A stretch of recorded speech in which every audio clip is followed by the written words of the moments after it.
I'm going to take several minutes out of your life to tell you how crap this Famiclone is. The Famiclone in question is the Yobo Factor-5. I was gifted this by my mother quite some time ago.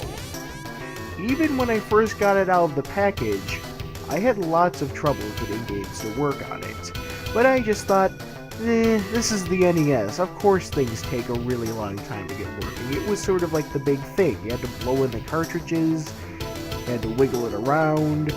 But, well, as time marched on and I got more games, I found out that this thing absolutely hates you. While some may attribute these issues to the wear age of these cartridges, I personally believe that it depends on your blood type, what day of the month it is, and how many burritos you've eaten within the past hour. In other words, it doesn't make any logical sense.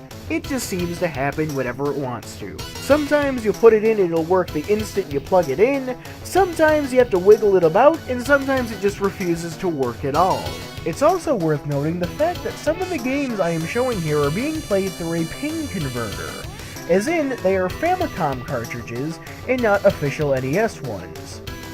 Take note of this, because the system is built to play NES games, and not Famicom ones. The copy of Super Xevious you were seeing has apparently been through several thousand wars. There's lots of damage on the cart, it looks very scraped, but it's the only thing I can get consistently working through the pin converter. Meanwhile, this copy of Street Fighter 2010, which has completely green and fine-looking contacts and literally nothing of any wear or damage on the label or the cartridge, has never worked on this console in the slightest. Now, you might be asking, don't you have another NES-based system that you could test these on? Well, I don't. But earlier, I was at a convention today where I had recently bought this copy of RoboCop for the NES. Not the Famicom, the NES. And it worked absolutely perfectly in their top-loading Famicom they had there. But the moment I bring it home and I try it, it doesn't work.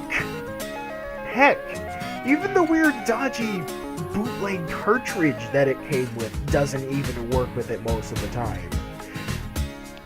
It just baffles me so much. Like, am I doing something wrong, or is it just the console?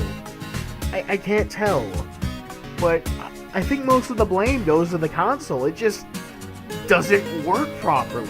I've seen lots of people online praise these as being pretty good, but as far as I can tell, even when it's working, it's still got a lot of issues. The colors are off and the sound sounds really weird. This is especially apparent when playing Super Mario games, which, by the way, I couldn't get working for this video, which is just great. For what I could tell, either they're very inexperienced or they're very stupid. All in all, I would have to say the Yobo Factor-5 really is not very good.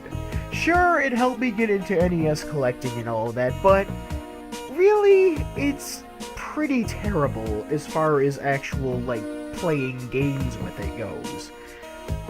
I wouldn't recommend this to anyone unless you just want something really weird, and it also, you really want to play that bizarre 5-on-1 multi-card. I mean, it is pretty weird, but really, if you want to just play NES games, you would be better off just getting a top-loader NES, or even just one of the front-loaders, because this thing is a load of crap.